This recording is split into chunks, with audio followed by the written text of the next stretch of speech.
Welcome back to the Bandwich Tapes. I'm your host, Brad Williams. On today's episode, I'm thrilled to talk to my pal, Mr. Michael Watson. We've known each other almost 25 years and have played many gigs together in many different configurations and many different states.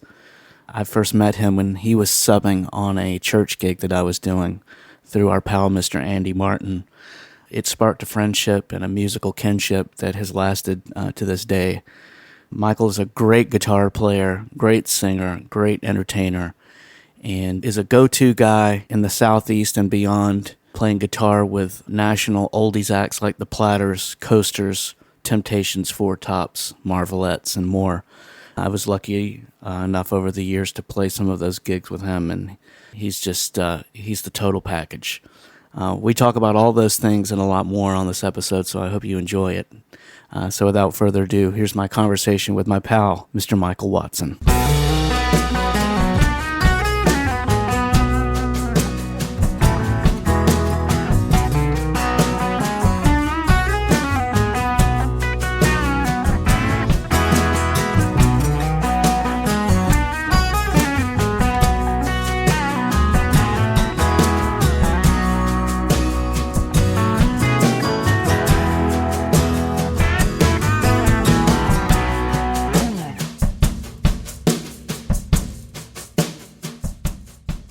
Michael Watson, it is good to see your face, man. How are you today? Man, never better, never better. It's such an honor to get to hang out and talk with you for a while. How's everything going in your world? Oh man, everything's going great. Recovering from a long tour with a national act last quarter of last year, and really have needed the downtime. And I'm glad to be through winter, and I'm scrambling to get my taxes together this week. I got to see my tax guy next week and get that done. So, when you're a musician, we write off everything that we can find yes. that's illegal, that's not nailed down around the house, That's right. Find ways to write off everything that you own. Yeah, that's it. That's exactly it. Yeah, dry cleaning. I didn't realize, you could write off dry cleaning your clothes, show clothes, that kind of stuff. So yeah.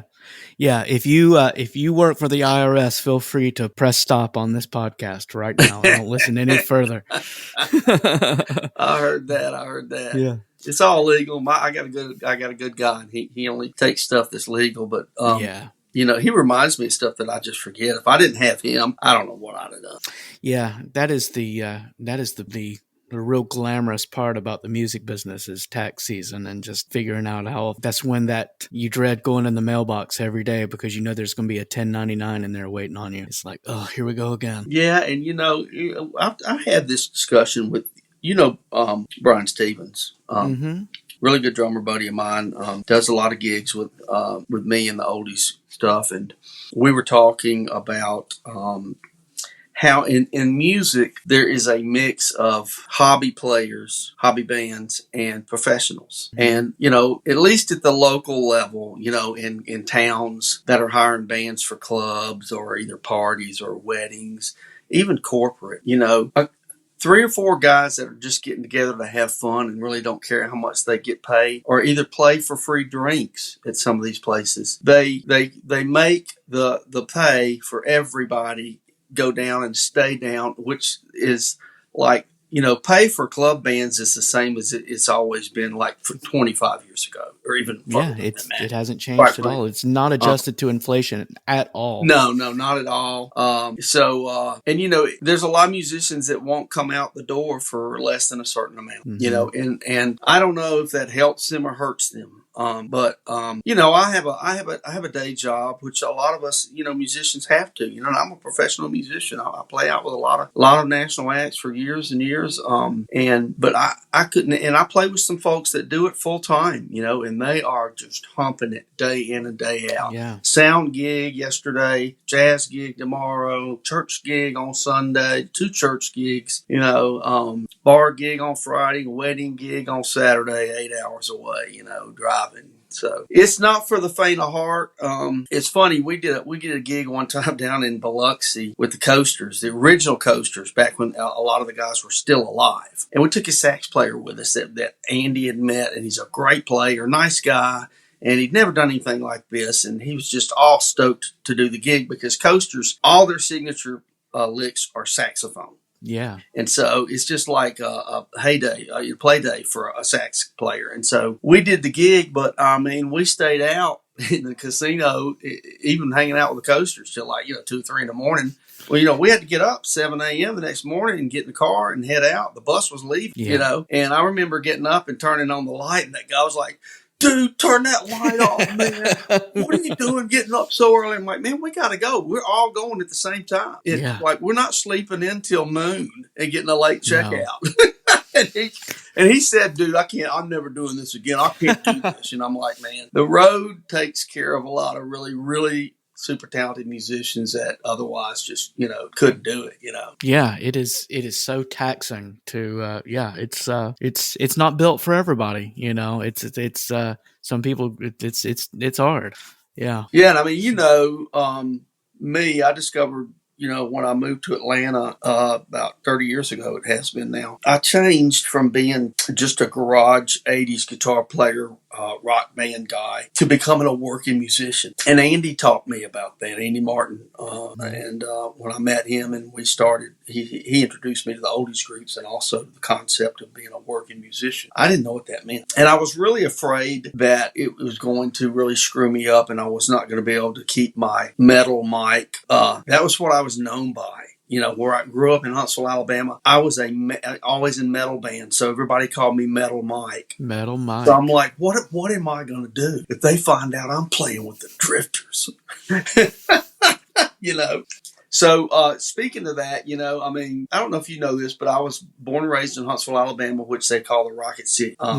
There's the Redstone Arsenal, where my daddy worked for over 35 years at the Army Missile Command on what is called the Stinger Missile Project, which is surface-to-air missiles fired from your shoulder. And then they have the Marshall Space Flight Center. Of course, they have the Space and Rocket Center. Right. And so all of the schools in Huntsville are named after astronauts that passed away in tragic accidents. So, like, for example, I went to Whitesburg Middle School. Whitesburg was one of the guys on one of the original Apollo missions that failed, that blew up on the pad, and they perished.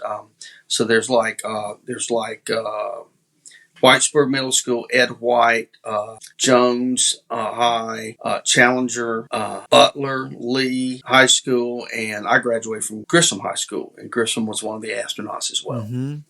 I did not know that. So Huntsville. It was common growing up, and they also, our school, Whitesburg, was right at the entrance to the Redstone Arsenal, and so you could actually see the test pads from our school, like looking out the window, and so they were always testing the solid rocket boosters for the shuttles, and which was the programs that were kind of coming up, right after Apollo. And the ground would literally just shake like an earthquake. But it was nothing to us because It was an everyday occurrence. Yeah. It's like people that live at the beach, When I go visit the beach, I go crazy over being at the beach, and people are like, we live here. But living there, and, people come from all over to the Space and Rocket Center, to visit and to go through the little program that they have, It was nothing for us. I mean, we went there. I remember going there when I was really, really young. Like, I must have been in the 2nd or the 3rd grade, and we went, and they still had some of the monkeys then that were the first ones that went into space. One of them's name was Mrs. Baker. You can look that up on Google. She was one of the original monkeys that they sent up into space, to test, can you survive and come back alive, before they sent humans up there. And so, I look back on that and I think that was pretty cool. I was pretty lucky, but I didn't realize at the time how rare that was for the city. Well, as you're saying that, I'm just thinking, I work here at a school in St. Louis, and every year our 6th grade class takes a trip from St. Louis down to Huntsville, and they go to the Space Center. They're going to be going in a few weeks, Yeah, I remember growing up in Georgia. I mean, that's where you could go to space camp during the summer. That's where everybody wanted to go. I mean, that Huntsville's on the map because of all of that. It's crazy.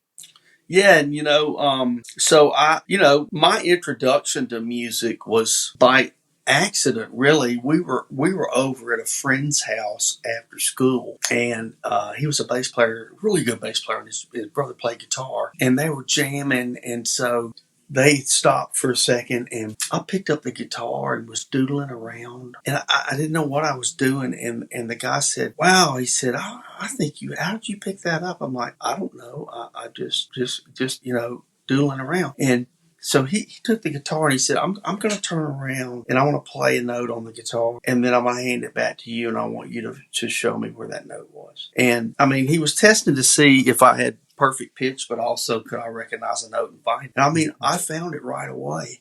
I mean, that afternoon in his bedroom, he taught me Free for All by Ted Nugent, which was one of the first songs I ever learned, because I saw him playing it and I'm like, oh, that's a cool lick. I want to learn that. I want to, I got excited about what they were doing, I guess, and decided I want to play guitar. Up until then, my mom and dad made me take piano lessons, and I had to give a recital. And yeah, I remember having to play a recital in front of the church, all the people that came, and I had to play the Swan Song. And my teacher got mad at me because I wasn't reading the music. And I looked at her and I said, I know the song. I know the whole song. I know it by heart. I don't have to think about anything when I'm playing it. And so not learning to read music early on. So being able to learn stuff very quickly from listening to it was a good and a bad thing for me, because I'm still that way today. I can pick up something really quick. But when I got in the oldies groups and they threw charts in front of me, I had to fake it like I was reading charts, because they wouldn't take you if you were not a reader. I had to fake like I was reading charts for a while until I kind of learned how to read charts. Yeah. And so today, I can read charts.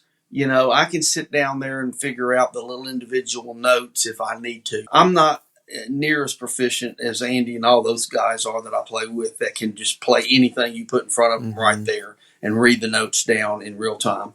But most of the charts and stuff, I can read chords and I know what a rest is, and all that kind of stuff. So I did finally, but I learned backward. I tell everybody I feel like I learned backwards, because back in our day, when people were first I'm talking about the late 70s and the 80s here, right? Because I was a freshman in high school in 1978. I was born in 64. So even though I was the end of the boomers, I really kind of grew up with the Gen X folks. Mm-hmm. So I lost my train of thought. What was I talking about? Talking about how you feel like you learned it backwards. Yeah. So, a lot of the kids in our neighborhoods were learning the Beatles, and learning all this other kind of stuff like Buddy Holly and all those kind of songs. First, I started right away learning, trying anyway, with Rush and Journey and Kansas and Ozzy and Van Halen and all that, because all that stuff was coming about right when I was 13, 14, 15. Van Halen 1 came out. My first concert was Kiss Alive on the Kiss Alive tour. Wow. And Dr. Hook opened up for him, actually. So I had to go back later years and learn Beatles songs. And it really wasn't until I moved over here to Atlanta, maybe a year or two before, that I actually started learning those other songs. Because I always thought, that's easy, man. We play metal and it's the hardest stuff. And I thought it was the hardest stuff till I started, trying to actually learn somebody another kind of genre, right? And so, I now know today, bluegrass and flamenco are about the hardest, to play, period. Country to me is very hard to play. But I had to go back and learn all the Beatles songs and all that kind of stuff. And when I moved over here to Atlanta 30 years ago, I was kind of trying to make a change and trying to do something different in my life. How we're trying to find our way. And I ended up finding my way career-wise on my day job. But musically, I thought I wanted to be a blues guy for a while. I'm like, okay, maybe I don't need to play so much heavy metal anymore. And I really like Stevie Ray Vaughan. I'm like, okay, well, maybe I want to play blues. So I got me up. I had the only amps that I'd ever played through up until then were Marshall amps. And they did not have clean channels. Mm-hmm. So I'd never really played a lot of clean stuff. I didn't own an acoustic. I never just jammed around at the campfire or anything like that, And so, I bought a Fender amp, and I got a little Stratocaster, and I tried to learn the blues. And I remember going to Blind Willie's or somewhere downtown Atlanta. I saw a real blues band come through, and I was like, wow, oh my God, those guys are awesome, And so then I remember when I hadn't been here maybe 6 months, and I went to this little club. It's not there anymore, but it's off of 75 North and Howell Mill, maybe somewhere like that. Druid Hill, something like that. It was called Fuzzy's. Oh, yeah. And it was the smokiest club on planet Earth. I mean, smokers would go outside to smoke. It was so smoky in there. And I went in there, and this was before I had met him and we became friends, but Jody Worrell was playing with a couple of guys in there. And I didn't even know it till the end of the night, but it was a band that was supposed to play, and their guy had a day job, and he got hung up at the airport and couldn't get there in time, so they asked Jody to sit in. And so I walked in and sat down, and I see Jody walk in with this teeny tiny little amp and one guitar, no pedals or anything. And he plugs in, he's leaning up against the wall, and then this guy was playing the saxophone. This was Nick Longo, which I didn't realize at the time. And so they started playing Lay Down Sound, and I'm thinking, oh, this is going to be lame, and they traded off solos for about a 45-minute solo between him and Nick Longo, and I absolutely couldn't believe it. I mean, I went home, and you know how it is when you go and watch somebody play that's just unbelievable in their talent. I go home. It made me want to become a better player, but I also was like, God, nobody in Atlanta's going to want to listen to me now. you don't know if you want to practice or quit. Yeah, oh my God, and I'm still that way. Anytime I can get Jody on a gig with me, I'll pay you double if you just come play. I'll just sing and watch you play. He's so good. Yeah, so I kind of gave up the blues thing at the same time that I met Andy. And so you moved to Atlanta 30 years ago. How long had you lived in Atlanta before you met Andy? It was probably during the first year I was there. I was actually in rehab. I was in recovery. I'd had a long history through my adolescence and into college with drugs and alcohol, and I was getting sober again for the second time. And actually, April 19th of this month, or the next month, will be 30 years. Oh man, that's awesome. So I actually met him in an AA meeting here in Atlanta, and it's funny because I had some guys I was jamming with in the basement, and we needed a bass player, and we were trying to keep everybody that's in recovery, because all I ever knew, all the people that I hung out with that played music with were totally into drugs. I didn't realize that there were actually people that played in bands, rock bands, that didn't do drugs, because all the people that I picked to hang out with were the ones that were doing drugs. Yeah. And so I had asked around. Somebody said, "Oh God, there's this bass player who's really good. You got to meet him. He's played with all these people." And they was throwing out stars' names and stuff. And I'm like, yeah, I've heard that before.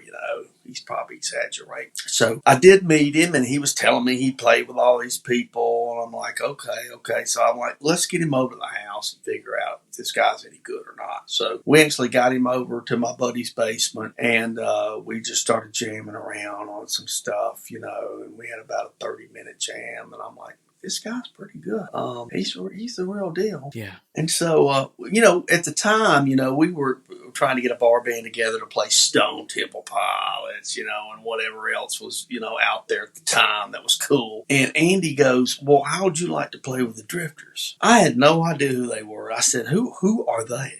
I didn't know. And I'm not a great music historian anyway. You would think with all the groups and the people that I've gotten to play with, I'd know a lot about history of music and bands and everything, but I really don't. But I had no clue that the Drifters wrote Under the Boardwalk, which is one of the biggest songs in the world. It's still played today. Or that Benny King was a Drifter, and he wrote Stand By Me, right after he left the Drifters, actually. And when he did his show, he played Drifter songs, and when they did his show, they always played Stand By Me. And so all these songs like Magic Moment that actually the Animals had redone, that was the ones that I remember, the versions of those songs. And I had a lot of reservations, because he was like, you'll have to get a suit. And at the time, we were wearing tuxes when we went out to play with him. He's like, "You'll have to get a tux." I'm like, "A tux?" I mean, I was like a blue jeans and a rock and roll shirt kind of guy. I couldn't imagine wearing a suit and playing. Yeah. And so, I mean, I agreed to do one gig with him. He said, look, just do one gig. And so he booked us on a gig with Charlie Thomas's Drifters, who's one of the original Drifters. He passed away about a couple of years ago. And it was in Treasure Bay Casino in Biloxi before Katrina hit and wiped all of them out. And so, we get down there and we only played a 45-minute show, like went on at 8 o'clock. And, he didn't send us any charts or anything until he handed us the charts 5 minutes before he went on stage when he walked in. And so I had been panicking for months about this gig. So I went out and bought a Drifters double live album. And I learned every single Drifters song that there possibly could have been so that I wouldn't get caught off guard. And it was funny because it turns out that I knew more songs than his guys knew, than the Drifters knew, actually. But I did that show, and we got off the stage, and there were people out there in line wanting our autographs and stuff. And, they didn't make us wait in the buffet line at the casino. We got walked right through. We got nice hotel rooms, and I'm like, I think I can do this. I think I could wear a tux for this. This is okay. I mean, and really for the longest time, I mean, I was in awe of the fact that, these are some of I did some of the coolest gigs. I mean, there's so many musicians that were far better than me that would have, oh my God, loved to have done some of the gigs. I just happened to meet the right person. And, Andy wanted a buddy to go out with that was in recovery because everybody knew him as the guy that always had all the stuff. It was kind of like me. So he was scared to go out alone. So we started going out and doing oldies gigs. And, 30 years ago, I mean, this was still when a few of the originals were alive. And most of the guys that had sang with him for years were also still alive. Nowadays, there's hardly anybody left that's even played with them.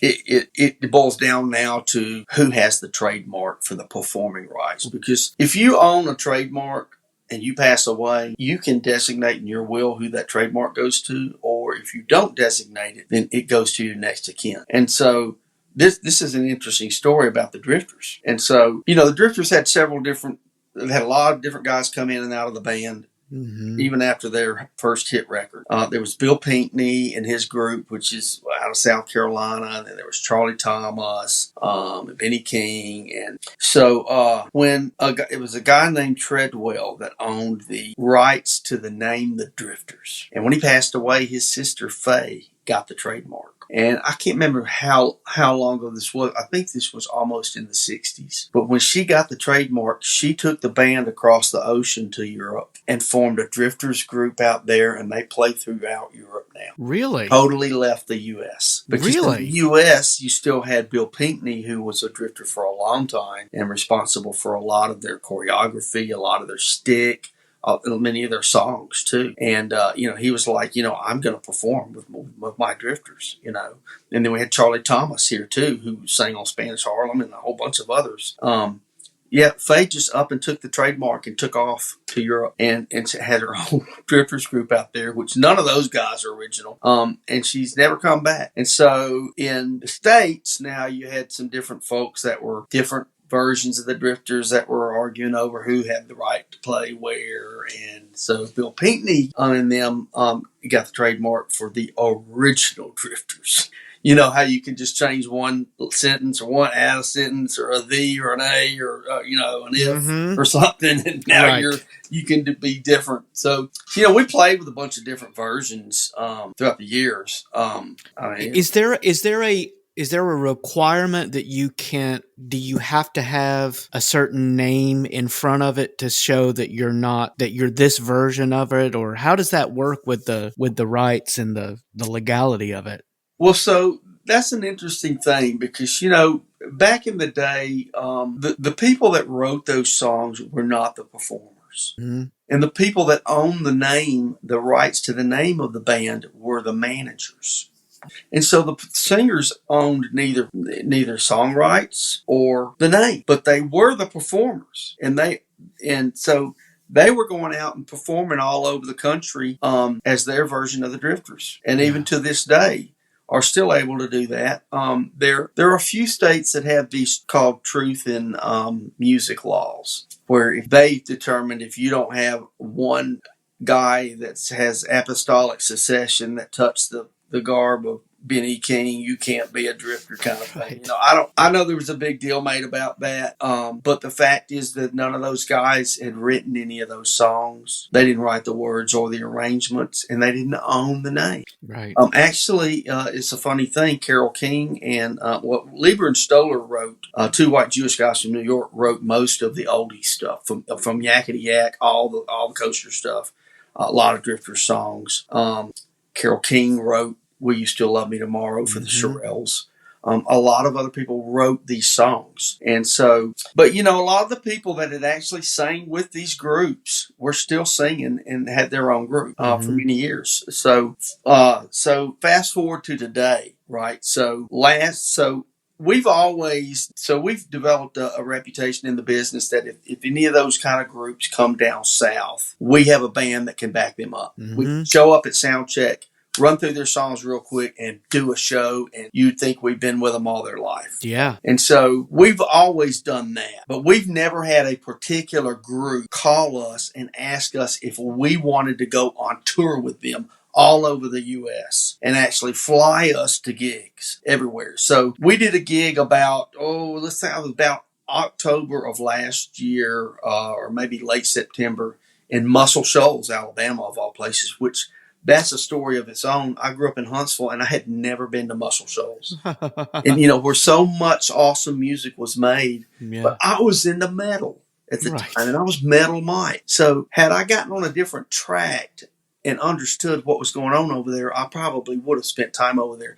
But anyway, we did a gig over there, and the promoter over there took us on a tour of the Muscle Shoals studio. If you've never done that, really, you got to do that. I haven't done that. I've heard a lot of good things about it. Yeah. The room where Freebird was written on the piano, the same piano that Respect was written on for Aretha Franklin. The Stones recorded there. And I mean, everybody recorded there, and they would be saying, this is where Mick Jagger would stand when they would do their stuff. And one of the guys that was the tour guide was a young guy back in the day. And so he was there with all that. He had a great narrative, but that was just amazing. And then, so we played a gig with, I think it was Coasters, Drifters, and Platters. And we had Craig Harbour on drums. And who do we have on keyboards? So Platters tour with their own keyboard player, who's their musical director, a guy from out of Boston named Mike Larson. Super nice guy, monster keyboard player, and a great music director. Well, he plays for all of the groups when they have three groups like that. So he played for the Coasters and the Drifters. So we brought bass, drums, and guitar, and so we nailed their show so well that their manager calls us like 3 weeks later and asks us to go on tour with the Platters, that they want us to be their band. Because, these poor guys travel all around and they can't afford to bring bands with them anymore. So they have to use what they call pickup bands. In whatever part of the country they're in, they got a couple of bands that hopefully can play their stuff. And unfortunately, they get mixed results. They get with a lot of folks that don't know their songs, they don't know how to play them, and it's kind of embarrassing. They get out and do gigs, and so they really love us because Andy has a real passion for oldies, and he taught me to have that same kind of passion. So we went on their Christmas tour with the Platters, which is not just Platters songs, but it is all these. Oh my God, man! From my standpoint, it was. You remember that Christmas cantata that I did with you that one time? That's right, in Alpharetta. I flipped out over because I thought we were just going to be singing "Deck the Halls" and some Jingle Bells and it's like Trans-Siberian Orchestra, Carol of the Bells and all kinds of stuff. And I was like petrified, and you did so good in walking me through that. But that's exactly basically how these Platters Christmas songs were. I mean, I never played so many half diminished chords in my life. And so we did that whole tour, and it was just so grueling. But I got to tell you something about the Platters. None of these Platters are originals. As a matter of fact, none of them, they're all in their 40s. Really? And so this is Herb Reed's Platters group, and Herb Reed was one of the original Platters. And he owned the rights to the name The Platters. And he passed away about 5 years ago or so. And the manager at the time, Fred Balboni, that was managing him, when he passed away, he gave the rights to the name the Platters to Fred. Wow. And Fred's Italian guy, lives in Boston. He's got the most obnoxious Boston accent you've ever heard in your life. You can't hardly tell what he's saying. But he's a super nice guy, and he loves the Platters. I mean, he had actually done work with the Backstreet Boys and some other bands for a while. A lot of music history for that guy. And so, but the Platters were his now because he owned the trademark. So he owned the performing rights. So nobody on the planet right now can perform as a Platter other than his guys. Really? And these guys are amazing. They're fantastic people. You can go on their website, platters.com. They're the nicest people in the world. They are all professional singers.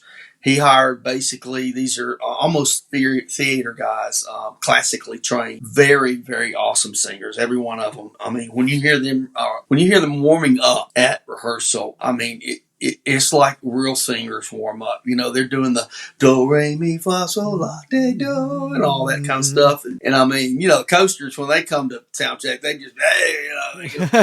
But I mean, these guys are amazing. They're the most amazing singers of any of the oldies groups we've ever played with, and super nice guys. But they're obviously very young. And so, like, 2 songs in, the first thing they say when they start talking to the crowd is, okay, how many people out there think we're too young to be the Platters? And like everybody's raising their hand, you know, the band's raising their hand, you know, we're like, so, but they are amazing, and they do a great job, and they do the songs authentically like they're supposed to be played on the original record, so that when people come out to the show, they they want to hear that sound, you know. And Andy and I go to any lengths to do that. So we earned that Christmas gig, which started in late November and ended December 30th, I think, something like that. When we were on the road the whole time. Wow. And it was very funny because the first start of the tour was in Niagara Falls. And we were playing on the Canadian side at the Falls View Casino there.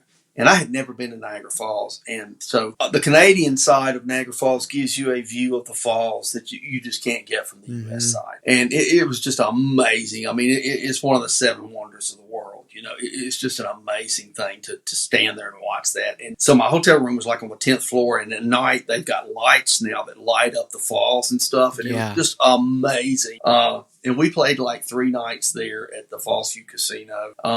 It was fantastic. That's great. Had a great time.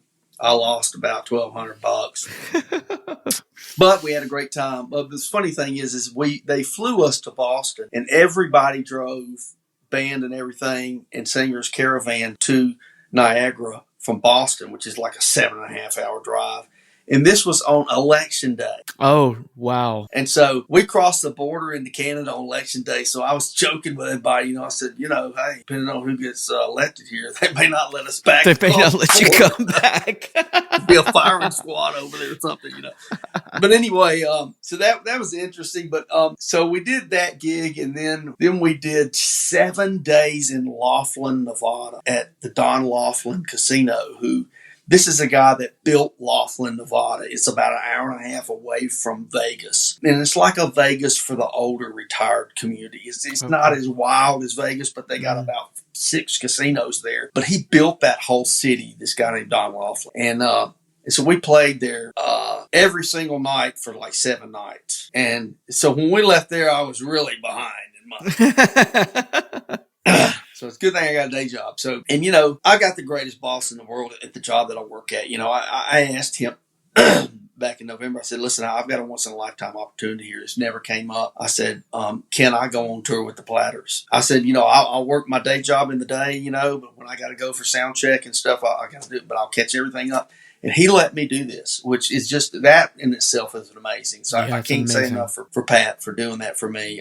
But we got back from Laughlin, and I had a 1-day stay over in Atlanta so that I could wash some clothes and get ready for the big part of the tour. And I got in on a Tuesday night, and we were to fly out at 7 a.m. Thursday morning for Orlando, Florida, because we had a 2 p.m. and a 7 p.m. show with the Coasters and the Platters in the Villages. Okay. Which is, you know, Party Central down there. You know, they love oldies down there too. So the night that we were before we left for that, as I was packing up and everything, I got this, you get this feeling in your head like you're getting a little head cold. You're like, yep. Something doesn't feel good up here in my nose, and I'm like, shh, and I should preface this by, we spent the latter part of October, he flew us to Boston 3 times and we were there 5 days a week. And we had 5 days a week of 4-hour practices every night to get this Christmas showdown. That's how much he invested in us. And so I'm like, I can't cancel. Yeah. I can't cancel on these guys. So we flew out 7 o'clock that Thursday morning. We have to be at the venue at like 11. We've got to rehearse with 2 acts and do a 2 p.m. matinee, which, some people don't even know what a matinee is now. Right. But a 2 p.m. and a 7 p.m. show. And so we did both of those shows, and after that, this cold is really coming on now. And most of the head colds I've ever had, they end up going to my chest, and I have a whole cold. Well, this one went to my ear. Oh, no. Before it went to my chest. And it's weird because I've never had any ear problems ever in my life. And it totally blocked my right ear off, and it's still blocked. They probably next time I go, they're probably going to want to put a tube in it, but I don't want a tube made. Mm-hmm. So we got off stage from that gig that night, got to bed at 10 o'clock, had to wake up at 2 a.m., so I got about a nap. Had to drive to the airport, and we had a 5-hour flight to San Diego. Orlando to San Diego? On 2 hours of sleep. Oh, my God. And a horrible cold. And I'm running through the airport, with guitars. And pedal boards, and backpacks all on my back, So it really took several months. My back still had totally recovered from all that. And then we had to deal with Andy has an $8,000 bass, a Roscoe he had custom made at the Roscoe factory that he picked out, and they wanted to put it under checked luggage, and he didn't want to do that, and so every plane that we got on, we were always worried about that because he was going to have a go around with the people to get on the plane. So we flew to San Diego, and then we played a casino for 2 nights up there in El Cajon, which is a little ways, not about 45 minutes, I think, out of San Diego in the desert. Basically, right? I think it was an Indian reservation, and so I lost some money there. We had 2 great gigs, met a lot of great people, playing a lot of songs. And then from there, we drove to Ventura and did 3 nights in Ventura, California.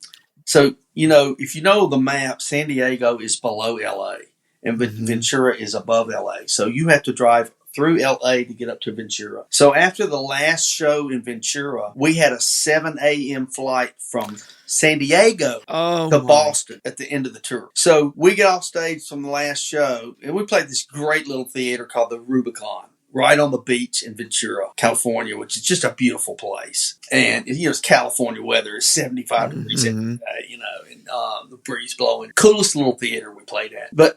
And so we get to bed at 10 o'clock. We got to get up at 2 a.m. because we have to drive through L.A. to get to the other side before traffic hits in the morning. Otherwise, we're not going anywhere. Right. And so in order to get to San Diego in time to get on a 7 a.m. flight, we had to leave at like 3 a.m.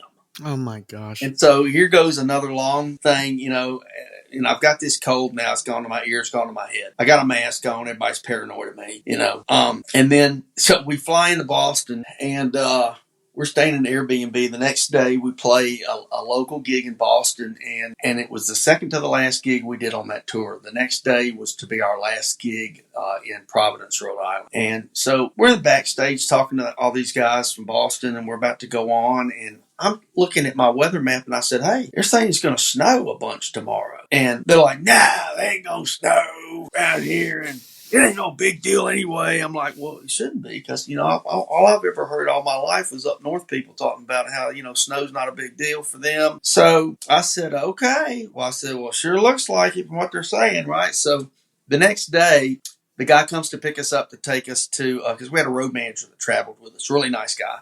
He came to pick us up to take us to Providence to the gig. We hadn't been on the road an hour. It's already snowing. Just snowing like crazy. The roads are iced over. The bridges, people are sliding off the road. Oh, my gosh. And then they call us and tell us that the gig's been canceled. Oh, my God. And I'm like, okay, that's fine. We had a flight out first thing in the morning to go back home to Atlanta. And we were so tired. I was sick. I was ready to be home. Mm-hmm. Well, they canceled every flight at Laughlin Airport. No. Every flight, 500 flights they canceled. It was about 6 inches of snow. But I wouldn't have thought that would have shut down Boston, but it did. And so we immediately got on the phone with Delta and said, look, we've got to have the first flight we can get. Yeah. And so they put us on a Sunday afternoon flight from United to Chicago O'Hare, and then we had to get on Delta from there and fly back to Atlanta. So we flew to Chicago O'Hare, and we didn't realize it, but in order to switch to a different airline in O'Hare, we landed on United. You don't get on the plane train like you do in Atlanta and fly on down to the next terminal. You have to get outside the airport and get on the bus and drive, like, I swear to God, it was like 3.5 miles away to the Delta hub. And it's like 10 minutes before our plane is boarding. And we're telling the guy, we got to go. We got to go. Our plane, we got to make the plane. And the guy's like, don't worry, it'll be all right.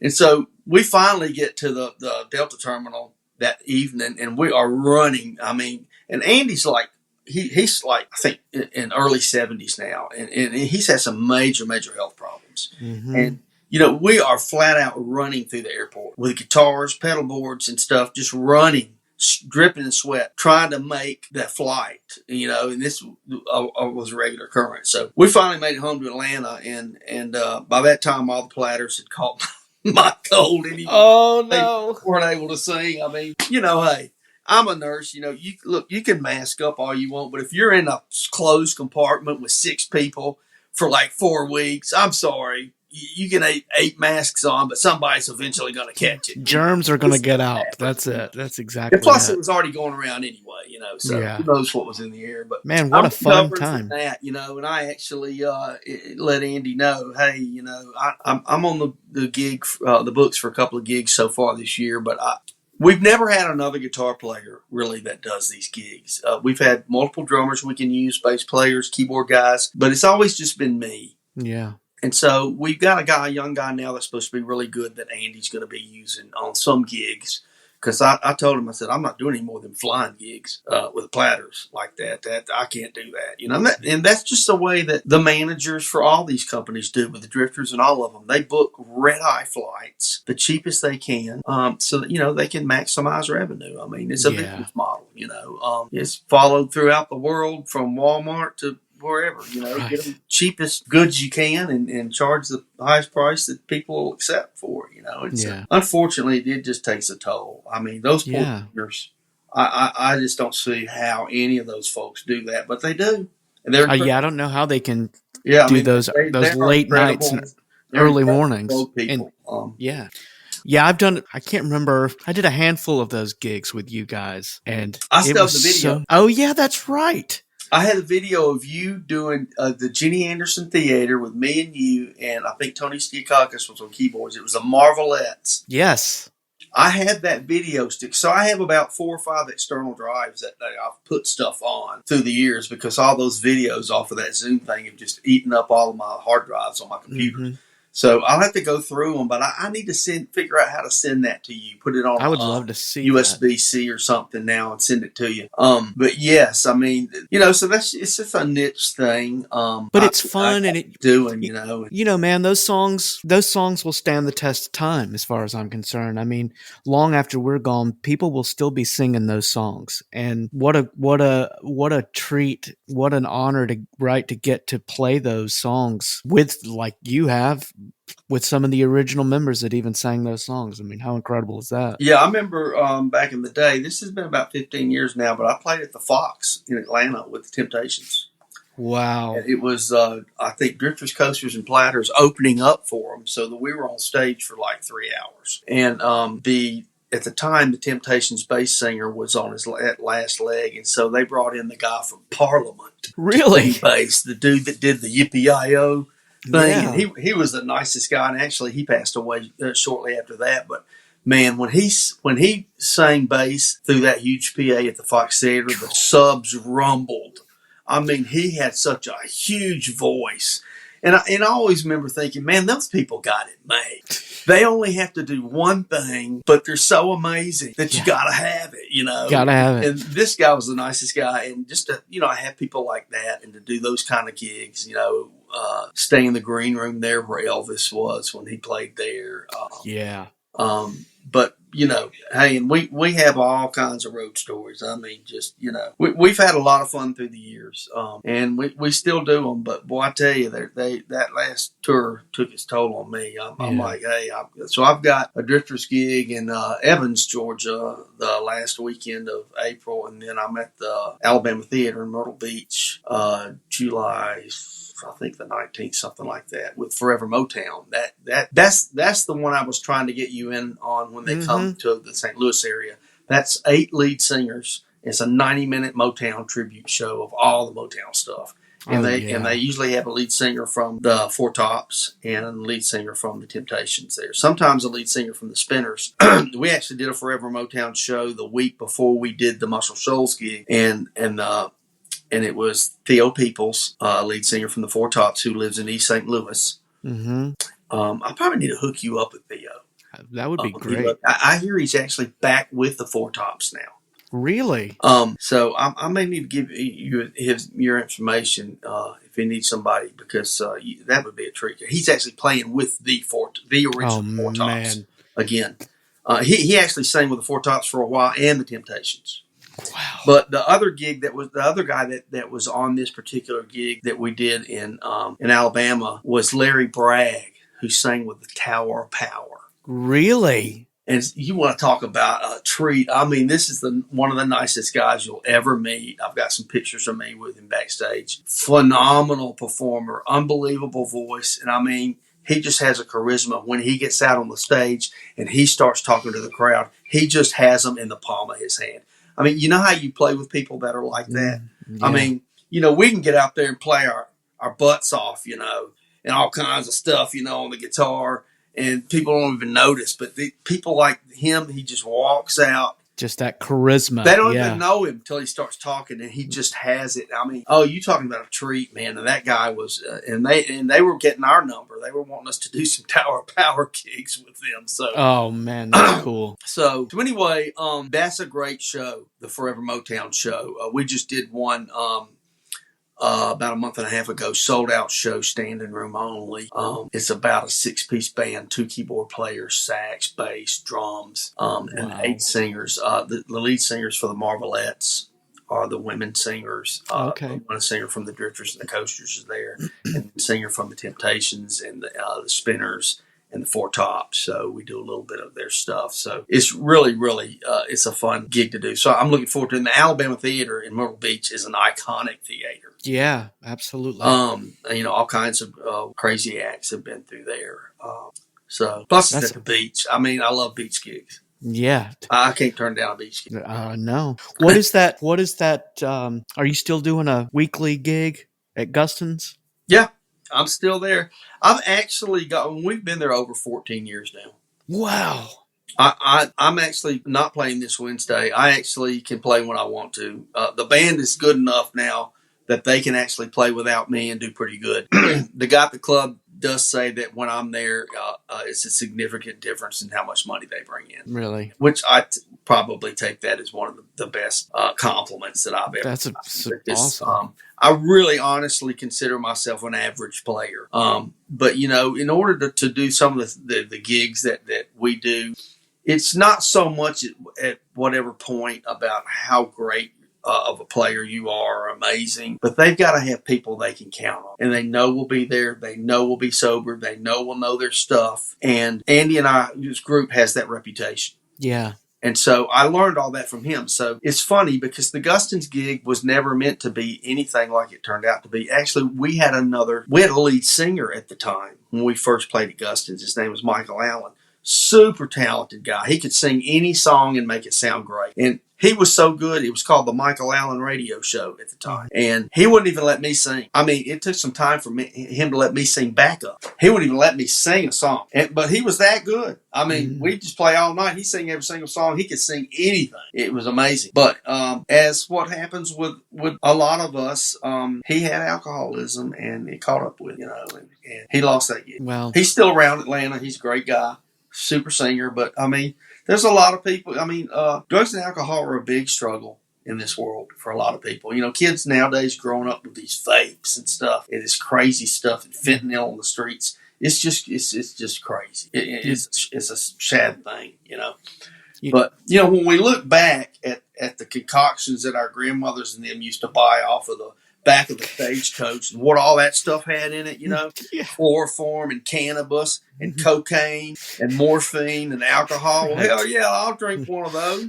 I mean, no wonder we've got it in our DNA that we're addicts, It was like, so they actually had the good stuff back then, But, it was a one-time gig. We were playing there at Guston's just to see how things went, and then they had us the next week and the next. And after a while, we developed a crowd, and these were not friends of ours that were coming out to the gig to support us. These were people that had come into the club and liked the band, and so they started hanging out with and liking us, and we became friends with them. And then soon everybody in this crowd has become friends now. And so it's like a social get for all the people in the crowd. They all know each other, and then us. So when, I'd actually exited for about 2 months when Mike was having this trouble because I kind of knew what was going to happen. And then they called me and asked me to come back and wanted me to front the band and sing. And I'm like, I don't know if I want to do that. I mean, remember all the gigs I used to book, and I'd have you come and sing lead because I just didn't want to sing lead all night. And I really didn't want to talk to the crowd all night because that's not my forte. I've had to learn how to talk to a crowd, and for me, I've had to learn that 95% of what goes through my brain, don't say it.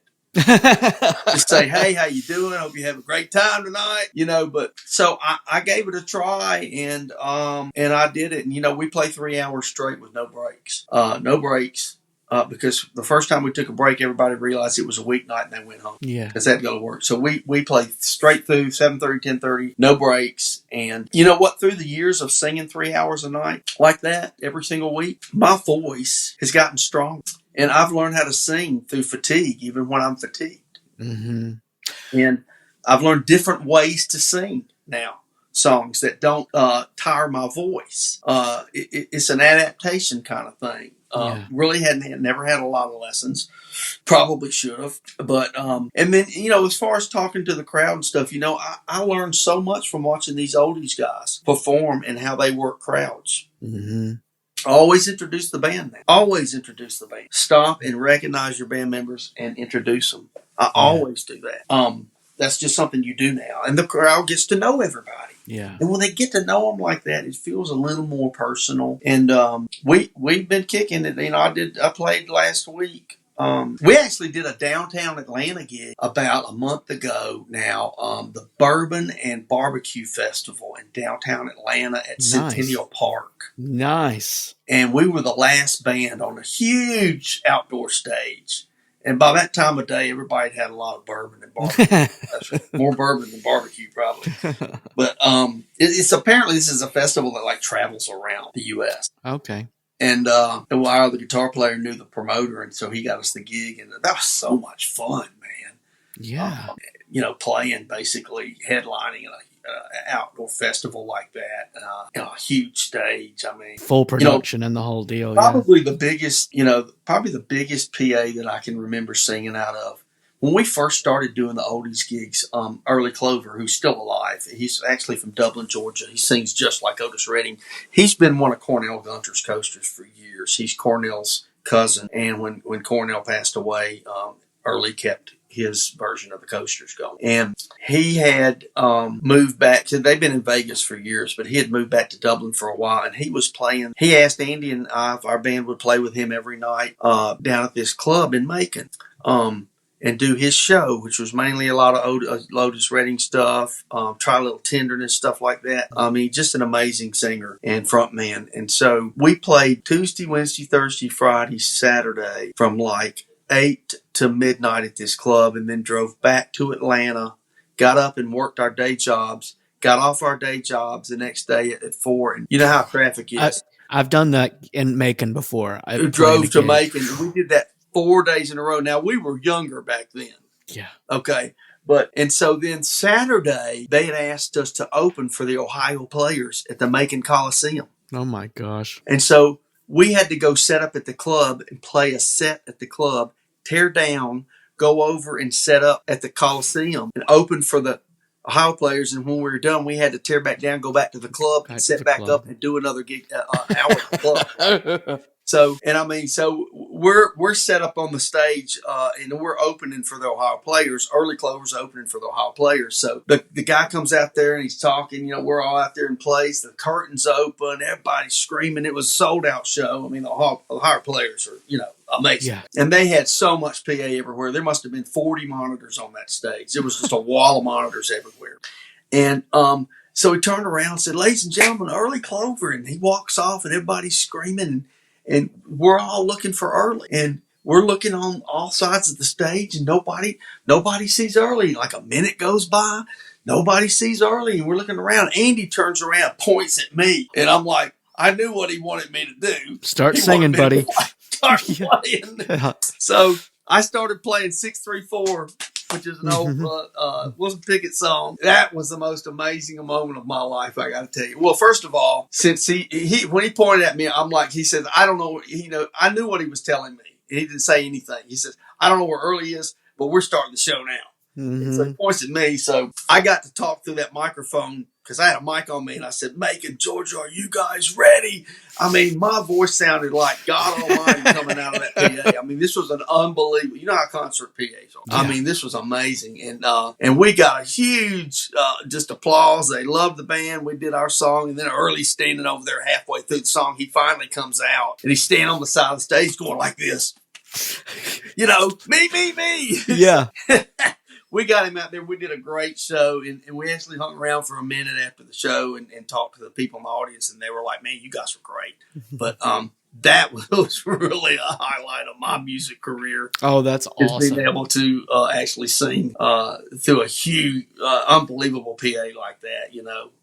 The sound professionals that go out with those kind of acts are so heads and tails above what we normally get.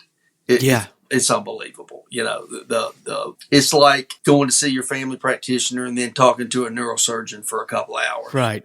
You know, there's just a level of knowledge that's amazing. So, yeah, I've been blessed, got to do a lot of fun things, you know, and we're still at Guston's. You know, we can't get fired no matter how high, you know, how loud we are. You know, the manager sometimes will sit in the back with a decibel meter on the back of his iPhone. And if it reaches a certain point, he'll be like...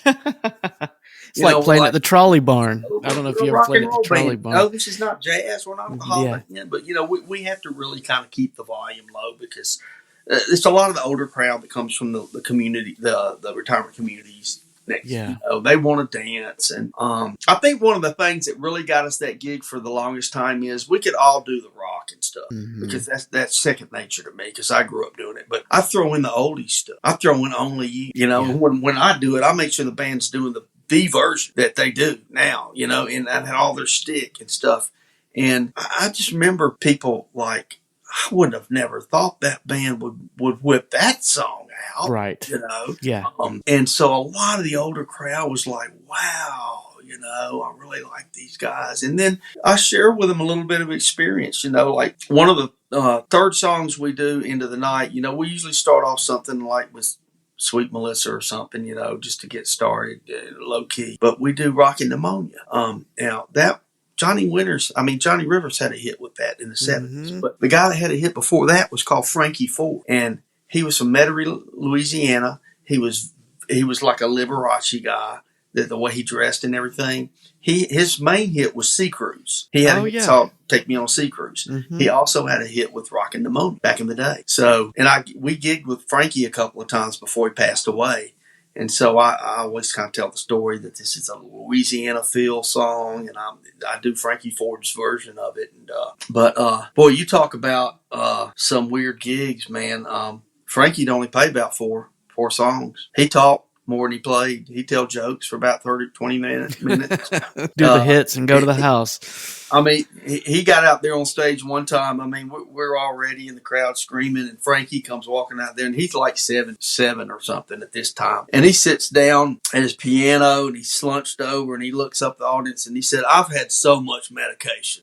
We were like, "Oh my God, here we go." One of those kind of gigs. But Andy taught me. He grew up playing with Chuck Berry, and Chuck don't play around. You either get his stuff right or you don't. And he always told me early on, if you ever play with Chuck, if he lifts his leg up, that means you need to play. If he puts his foot down, stop. Yeah. And nobody solos but Chuck. That's right. If he even allows another guitar player on stage, don't play any lead unless he asks you to. Yeah.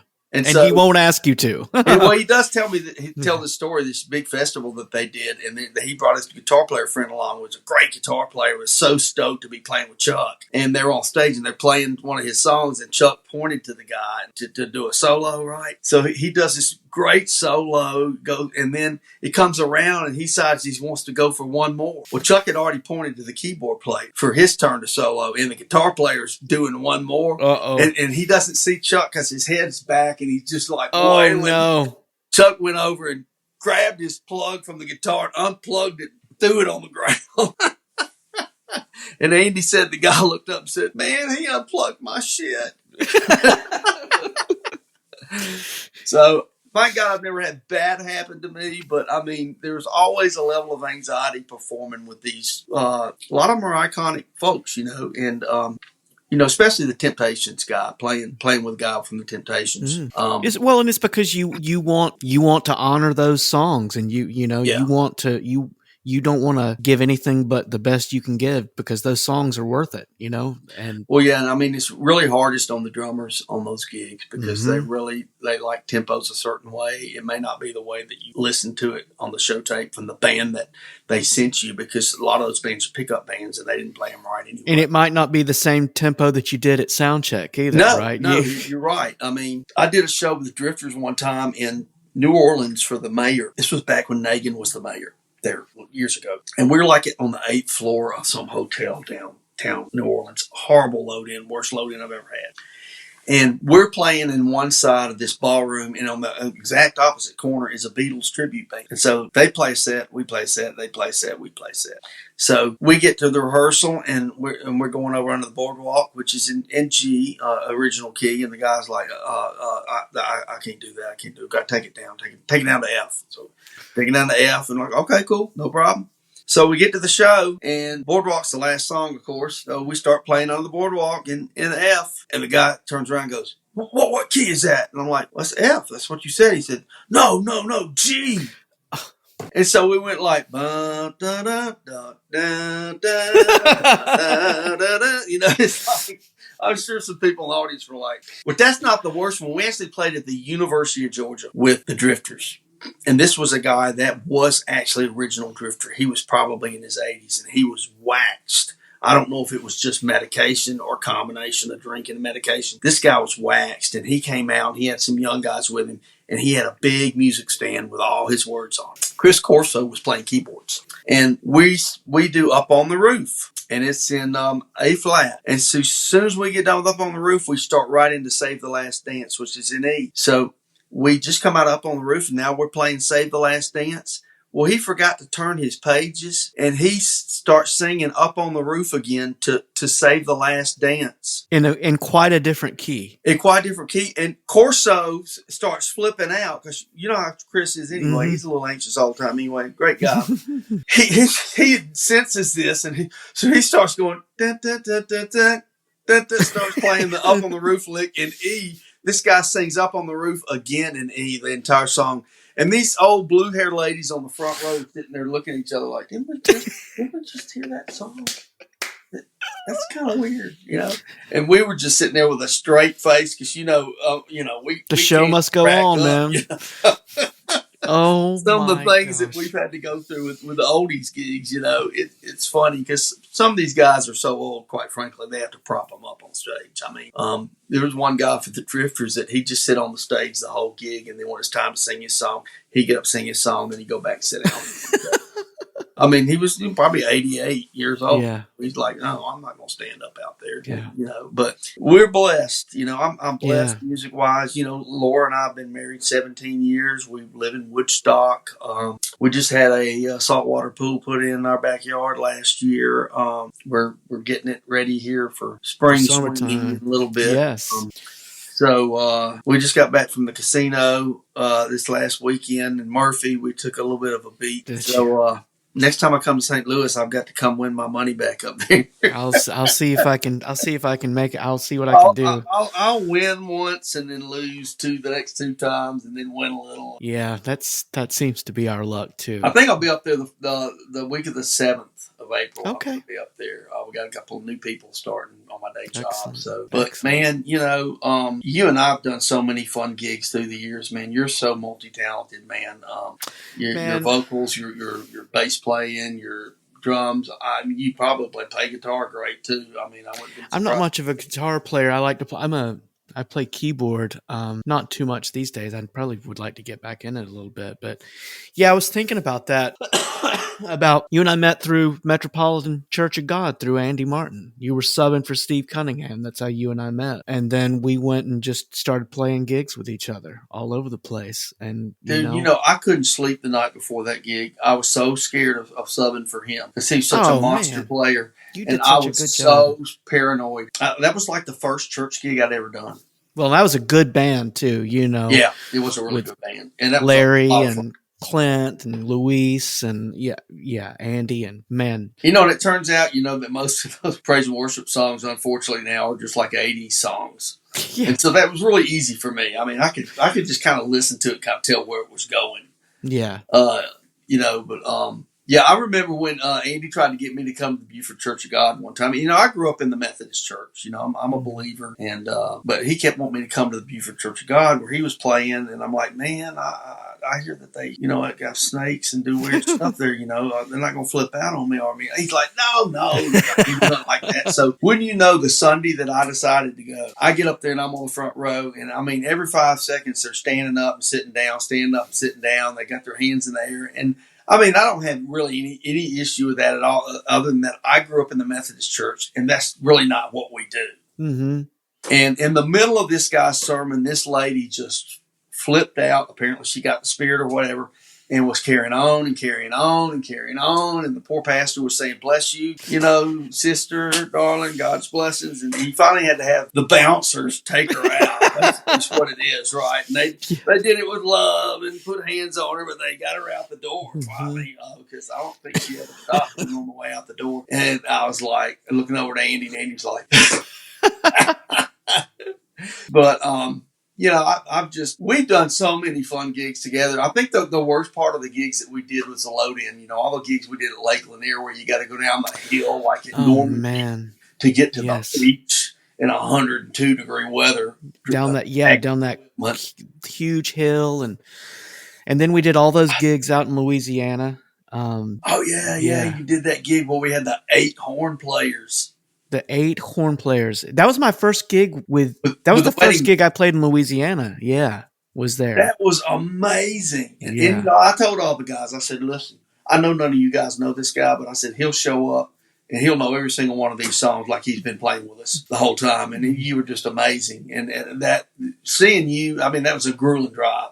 I can't tell you what a grueling drive that was. Yeah. And then the 8-piece horn section from New Orleans was amazing. I don't think I've ever played with a horn section like that in my life. I have to tell you a quick story. I don't think I've ever told you this story. So you and I played a gig in Shreveport with that band. This would have been, we had really bad power issues that night. I don't know if you remember that. They had a generator that was sending out bad power.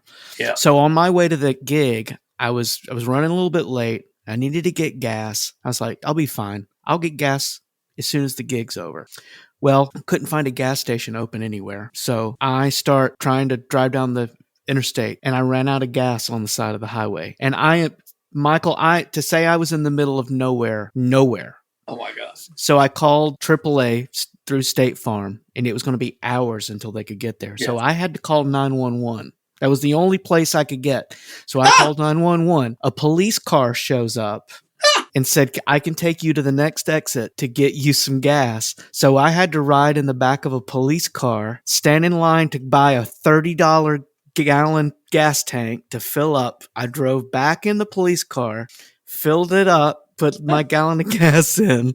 By this time, it's like 3 a.m, and I'm like, all right, I'm going to get a hotel room, and I'm going to go to sleep, and I'm going to drive the rest of the way home. So I get into the hotel, they give me my room key. I open up the hotel room door, and I hear this dude say, "What the hell?" Uh-oh. They gave me the key to someone else's room. Oh my God. I go back. They get me another key. I go to another room. There was someone in that room. Oh my God. So finally they give me the key to the third room. I go there and I couldn't figure out how to turn the lights off. So I slept with the lights on all night long. That was the worst gig situation I've ever had in my life. That was the night we played in Shreveport. Oh, that was crazy.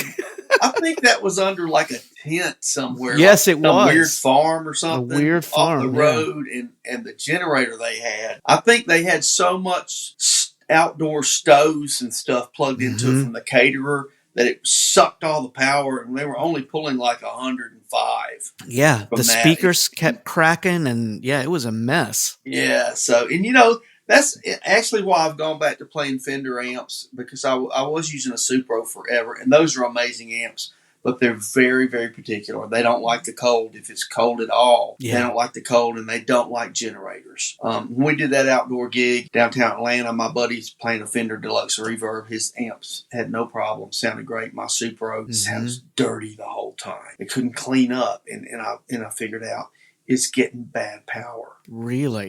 If some of this equipment, if it doesn't get exactly 120 volts, it does not work right. And our keyboard player guy, Michael Vassier, who plays keyboards with us, his stuff wasn't acting right. We've had that happen more than once. So I ended up, I still got the Supro, but I'm going to probably sell it. But I got a new Fender Pro Reverb amp, which is an amazing amp. It's like a miniature Fender Twin. It's only half the wattage. It doesn't totally blow you out of the room, but it sounds so good. Sounds good. But yeah, man, oh my God. I forgot that you went through all that. I don't even remember that you had to call 911. That's crazy. Yeah.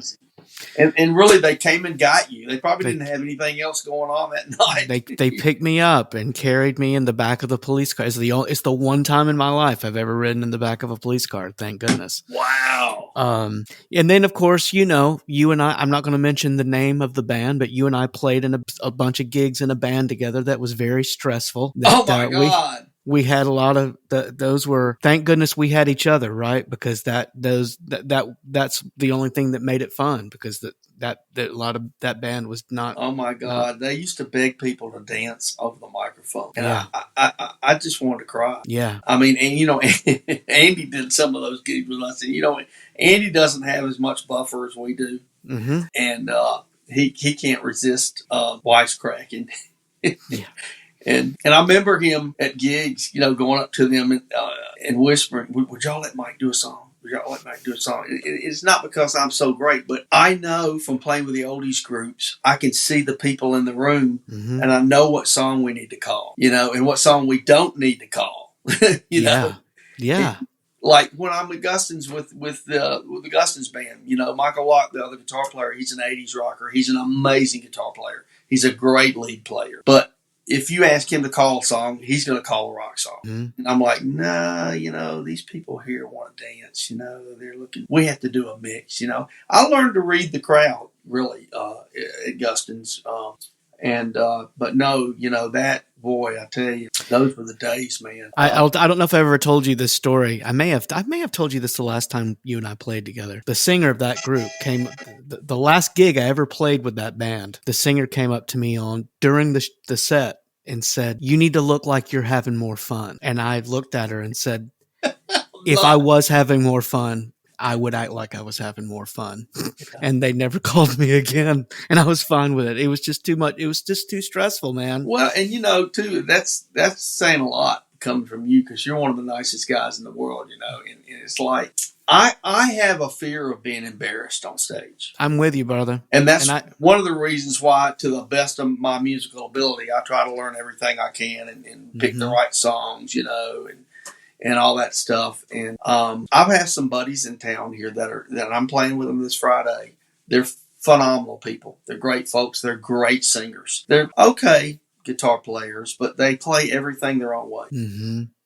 They don't play anything like the album. Yep. And their own arrangements, and they don't count. They just start playing. So the band just has to follow in. And I also used to turn around the drummer to count us in. I mean, even at Gustin's, you know, I keep telling the drummer, count us in. Your job is to know the tempo of the song and to get it started for us and count us in. Yeah. And you know, I'm like, why am I counting you in? You know, but yeah, oh my God, man, it's a challenge because people are like wanting to rehearse to play with these guys, and I'm like, it won't do you any good. As a matter of fact, if you go and learn the album version of a song and then you go to play it with them, it's going to be worse for you. Because you're going to be trying to play the album version, and you're going to notice real quick they're not doing anything like that. I couldn't tell you, and I'm sure you're the same way. I couldn't tell you how many bands I've gone and subbed with that they would send me a song list, and I would write charts or I'd learn a bunch of tunes. I'd learn a bunch of tunes for them, and then show up, and it's like not like the recording at all. Yeah. And it's like, wow. It's awkward too. Like if you just met them, you know, and you really don't know how to break it to them. Yeah, right. You're trying to figure out a way to say what you have to say in a nice way. Yeah. This is not how this song goes. Yeah, yeah. Because, I mean, really, seriously, back in the mid-'90s, when I lived in Birmingham, I was in a rock band called the Atomic Punks. We had originals. They were playing our songs on the FM radio in the afternoon. I mean, right before a Stone song, and we were playing all the festivals. And before that, I had a band that played, and we had this bass player named Terrible Ted. This poor guy was always 2 or 3 measures behind the rest of the band. And he had this long hair, wild-looking 80s guy. So he had the look. He's always throwing his hair around. And he always wanted to sing, too. And he was a terrible singer. And so we didn't have the heart to tell him what a bad singer he was. So we would always give him his vocals in his monitor. But he'd be turned off in the mains, and the sound man was singing his parts back. Oh, my gosh. Wow. And I had this big old bouncer guy named Norman that was like, not the brightest guy in the world, but he loved me, and he was like 8 feet tall. And I got so mad at Terrible Ted on one of the gigs, I told Norman, go over there and get him off of my stage right now. And Norman runs over there and grabs Terrible Ted. Terrible Ted's over here like this.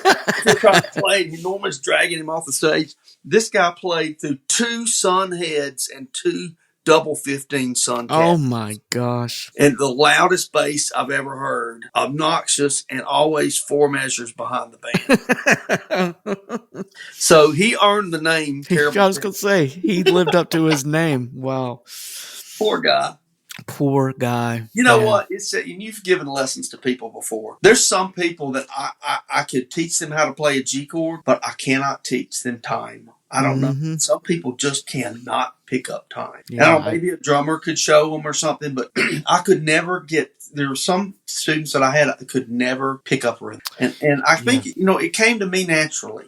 I didn't have to try to learn rhythm, even before I knew what the count was. Right. And of course you can improve it, but I agree. You have to have some sort of a born with it, whatever you want to call it, given that talent to do it. I agree with you. No, and I'm even seeing people that like play mathematics. That they understand the scales and the theory and everything, and they play the notes, but there's really no feel to what they do. And and again, the rhythm it's the most frustrating thing. It's like with vocals. I used to never want to change the key to a song. I always thought if I can't sing the song in the original key, as Steve Perry from Journey, then I'm less of a person, and I never wanted to change the key. But I finally realized after years of like watching American Idol and different things, singers are born with ranges. You can improve your range. I have improved my range great by just learning how to sing better. Yeah. But we're still born with the range that we have pretty much.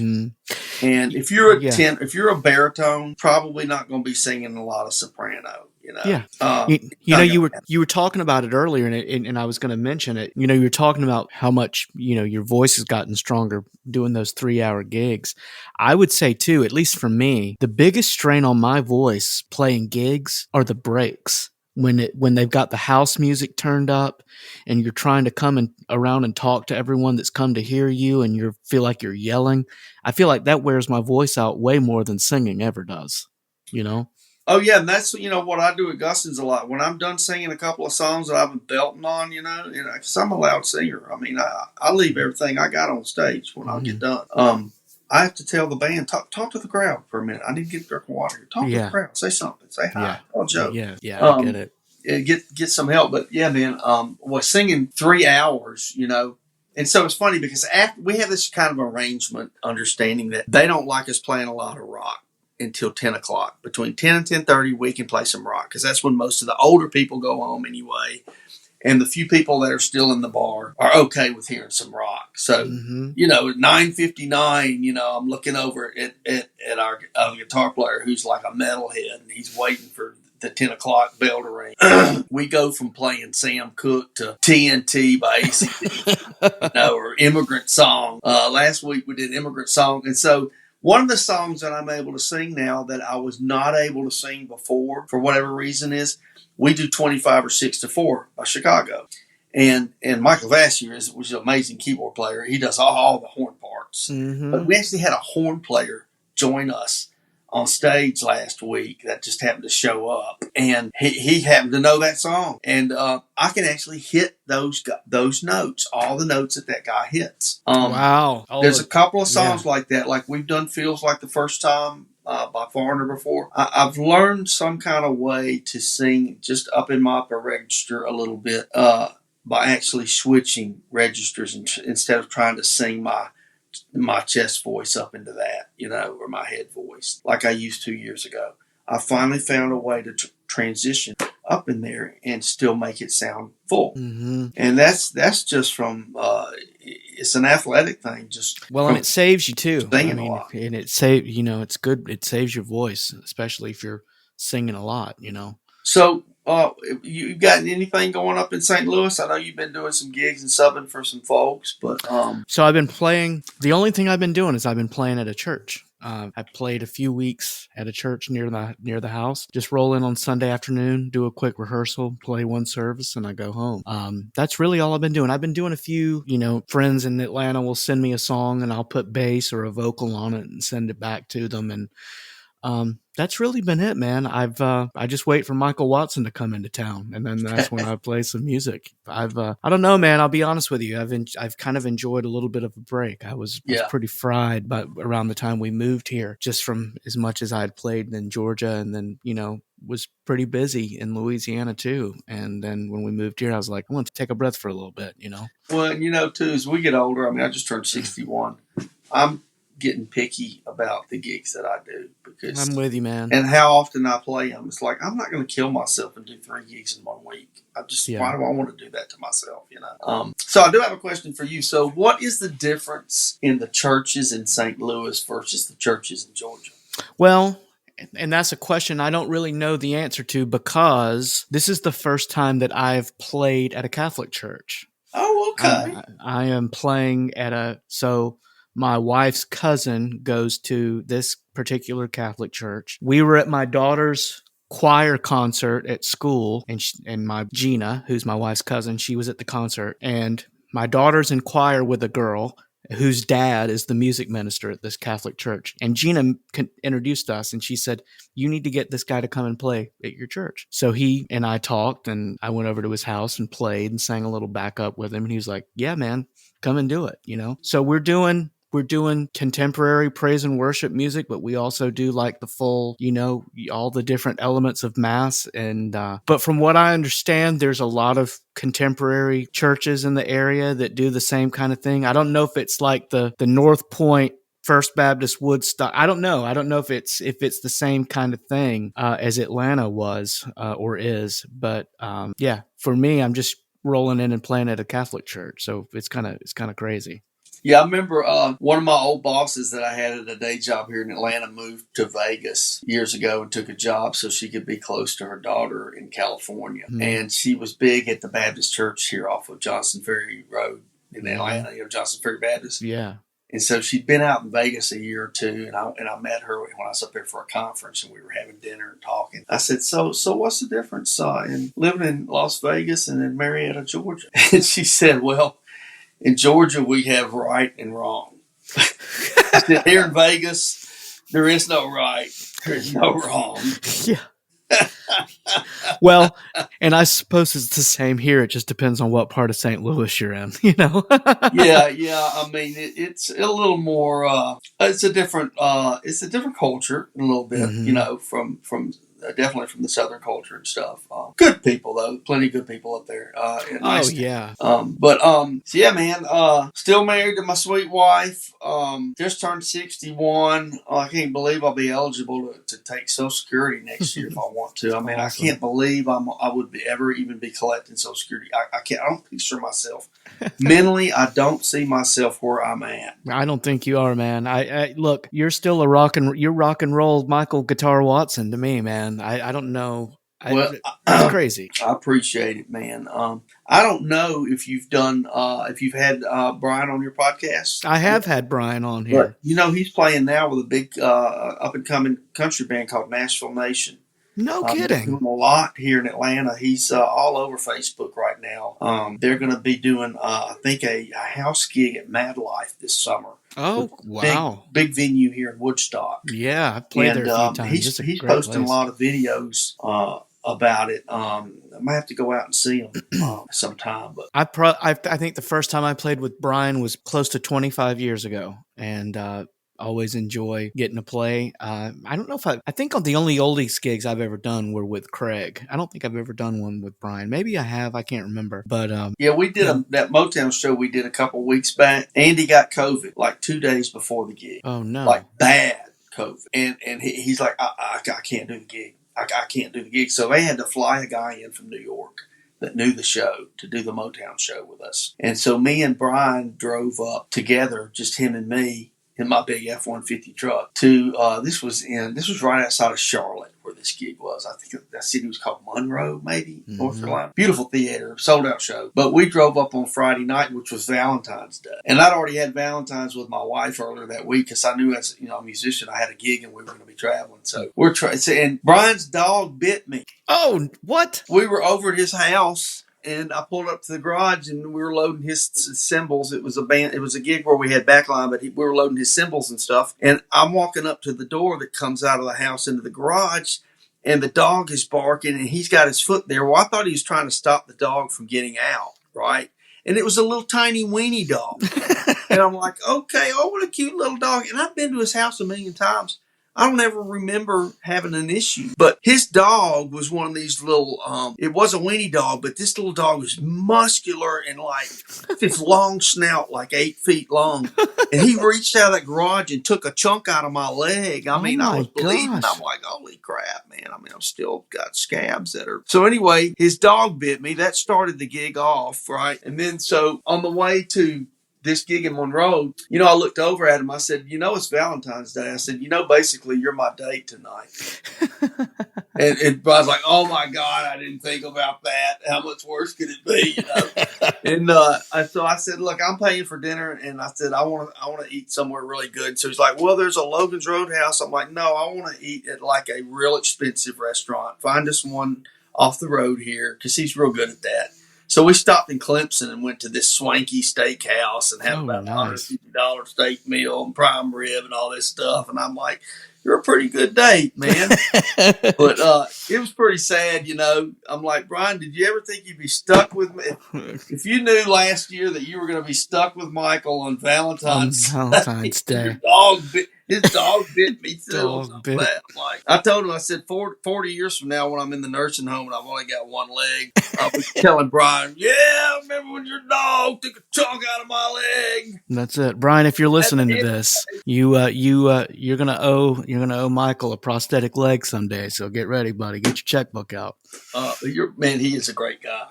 He sure is, man. Yeah, somebody you need to get on here too is Andy. Oh my God, if you hadn't already done it. I haven't, and I need to. I need to get Andy because the stories he could tell of. Oh my God, Yeah. and he's so funny. You know, he's so witty. Oh, he's so funny. And slapstick humor, which is kind of one of the reasons that we both kind of love hanging out with each other. Just because, the I take abuse real well, and so he did the drug jokes he makes. Just I remember he said I did a lot of drugs in the 70s, and then I found out you can do them at every temperature. Yeah. He's crazy. Oh my God, man! Sweetheart. So you know he's got a house at Lake Lanier, House, man, big old bass boat. He's out fishing every day. Good for him, man. And he's always posting the birds that are singing and stuff. And I'm like, Andy, you're really getting old here. This is like really old. I mean, I don't even go out and sit and listen to the birds yet. Yeah, that's yeah. Well, and look, when I think of Andy, I always think he's the reason you and I know each other. So I absolutely, man. And we're gonna have to do some gigs together, man. I keep trying to tell the folks out of New York that book all these oldies groups that, man, if you guys have anybody over in the Midwest, I said, man, Brad can probably put together a band of some good musicians to back you up over there. Yeah. And they'll be St. Louis, Chicago. We could do this whole area around here, man. That'd be great. That'd be they do a lot of stuff there around those areas. So I'm going to keep reminding that. Yeah, that'd be fun. You're too good a musician not to be doing these things, man. You were on that gig with me. We played at Georgia Tech. Yeah. And the weather guy was there from Fox 5, and we got to meet him. Ken Cook. I forgot his name. Ken Cook was there. Nicest guy. And I remember he turned around and gave us a compliment and said, man, this is a great band. Of course, you know, we always think that's what they always say. Yeah. That was fun playing Georgia Tech. That was a great, easy load in. Good. The sounded great. The stage was great. That was a fun gig. Yeah. I think that was, I don't remember if that was Platters Coasters, maybe. I don't remember who. I think it was it Drifters? I thought it was Drifters. Maybe it was Drifters, but I can't remember. Maybe it was. I don't know. It was fun, though. Yeah, that was fun. Well, you know, a lot of the Drifters have been out in Vegas for years and years, and some of them are getting older. And the last Drifters gig we did, the main guy had COVID. And so, I mean, you know, the show had already been booked for months, and they had to put some folks out there. I didn't know any of these people. Oh, man. I mean, and, you know, that's the way it is with these vocal groups. When you got 4 or 5 guys that sing in these vocal groups, you know, somebody gets sick, you know, you got to have some subs and some people that can come in and do the gig, you know. I mean, absolutely. I don't know what the Backstreet Boys do if one of them guys can't make it, but do they cancel the gig, you know, or do they get somebody to sit in with them, or they do it as 4, you know, rather than 5 or whatever. I mean, the people they got. But maybe they have a hologram that does it now, yeah. I mean, these agencies have Coasters, Drifters, Platters, Marvelettes, all these people out on a weekend, and you know they've got anywhere from 25 to 30 singers deep in their pockets that they can go subs if they have to go that deep. Wow, that's crazy. To get folks. That's a niche of its own, you know, and it's just like the agency that we were playing the wedding band with. You know, they got a pool of singers that they all sing the same kind of stuff with all the same wedding bands. You know, I had to give that up. You know, I stopped that a couple of years ago. The travel, I had hip surgery, and the last gig we did was in Birmingham, and I had to sit down on my amp at the end of the night. And, I mean, everybody was having a great time. The band was playing great, but I was just sitting there. My body told me, look, dude, I'm done. And we were going to have to look forward to that wonderful 3.5-hour drive back and losing an hour on top of that and coming in when the sun's coming up without getting sleep again. I'm like, I'm not doing this to my body. Yeah, no. But I don't know how much time we have left, but I do need to tell you that the 2 gigs before that was the straw that broke the camel's back for me with the band that I was in, because we did a gig in a beautiful beach club in Santa Rosa Beach, Florida, right on the beach. This is like between Destin and Panama City. Gorgeous water, sugar white sands. It was 80 degrees, and we were playing a wedding for some Louisiana couple. So we're like, okay, this is going to be a party crowd, right? And so we had 2 ladies that were subbing for us. And we got there early, got set up, got a sound check, everything was good, and had a few hours. Well, they went out on the beach and got hammered. Oh, no. I mean, hammer. I didn't realize it. We all show up and we start playing, and this one girl is so hammered. I mean, you can tell she's hammered. The other one was crawling on the floor on the stage, and then when we had to drag her off the stage, she actually went over in the corner and threw up during the gig. What? And the people at the wedding are all videoing her. They're like videoing her, and then so after the band played, you know, the bride and the groom came back, and these were a party group. I mean, they were young, they were all partying, they were vaping and drinking and everything, and they came back and said, "Listen, this is unacceptable." You know, and I'm like, "Dude, who?" You know. So I was so angry. I'm like, as soon as that gig was over, I'm like, let's pack up and let's get home. And so I had to drive back home to Atlanta from the beach at midnight. I didn't say one word to anybody the whole way back. And like, as we're pulling into Atlanta, like one of my lead singers sitting over by me, who actually you need to get on here. His name's Ray Sean. I know Ray Sean. Big guy that was singing. He's the nicest, sweetest guy in the world. Big voice. Great singer. Man, are you all right? I'm like, I don't want to talk about it. Yeah. And the next morning I called up and fired them both. You're fired. I don't blame you. And the people called and of course they wanted their money back. Yeah. Which I don't blame them. I mean, and we had an awesome band playing. And, you know, Ray Sean's out there just doing his deal. And I mean, I had never had anything. I couldn't believe, I was in shock that they would even do that. Yeah, that's wow. And so it's the trials and tribulations of these agency bands that just put anybody out there the next week. You know, we had a guy that they put out there with us on one gig that had just gotten out of jail the day before, like real jail, not like just that was over the weekend kind of thing. You know, and not it's just how the business is. You know, there's a lot of these agencies. You know.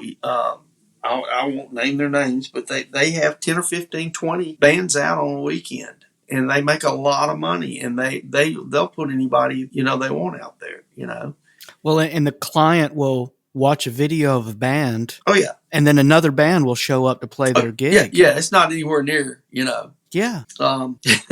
That's that. I never could do that, No, I never could. We're playing the Gibbs Gardens again this summer. We've been playing there every single year. And I don't know if you know what that is. I do. Gardens here. And, they have in the contract with me that, at least you have to be there and at least 3 or 4 of musicians of your picking, because, sometimes everybody can't play. You have to have subs nowadays. I have several guys that sub. Dude, if I had you down here, you'd be in every band I was in. I mean, right now. I mean, Andy won't even play a club gig. It's like beneath him now. He's been touring for so many years with these oldies groups and stuff. He won't even play a club gig. Club gig?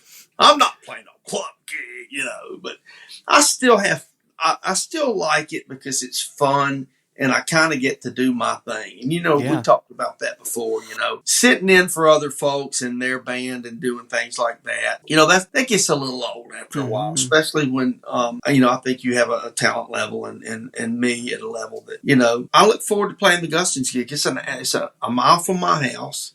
They already have lights and PA set up. We just plug into their stuff because after a while, I'm like, I'm not dragging my PA anymore. I'm just going to plug into their stuff and go, and it's so easy, to do. And I already get my jamming fix for the week, midweek after doing the Guston's gig. So I can have the weekend off and lay out by the pool, Yeah, exactly. That's exactly it. I mean, I don't even go to see bands anymore. I don't. Rarely. Rarely. People are like, oh, man, we went out and saw all these new bands. I got this friend that goes downtown to every festival there is. And I'm like, dude, I just don't have that energy. Yeah. I'm sure they're awesome. I couldn't drag myself down there. If I have the chance to sit at my house and spend time with my family and watch a TV show, that's probably what I'm going to do, Yeah, I'm with you. So, well, Michael Watson, this has absolutely been a pleasure, buddy. I just can't thank you enough for just spending some time chatting with me. Man, back at you, brother. I'm going to look you up when I'm in St. Louis. We'll take you out to a fancy restaurant. I'll make my boss pay for it. I like that. That sounds like a good idea. Sounds like a great idea. Well, best of luck, brother. I love you, and I'll see you soon. All right. Thanks a bunch. Back at you. And that was my conversation with my pal, Mr. Michael Watson. Again, thanks for listening to the Bandwich Tapes. I'm Brad Williams. I would love it if you would tell someone about the show and be sure to subscribe for new episodes. I'd like to give a big thanks to my pal, Mr. Mark Mundy, for writing the theme, Placation. Until next time, thanks for listening, and stay tuned.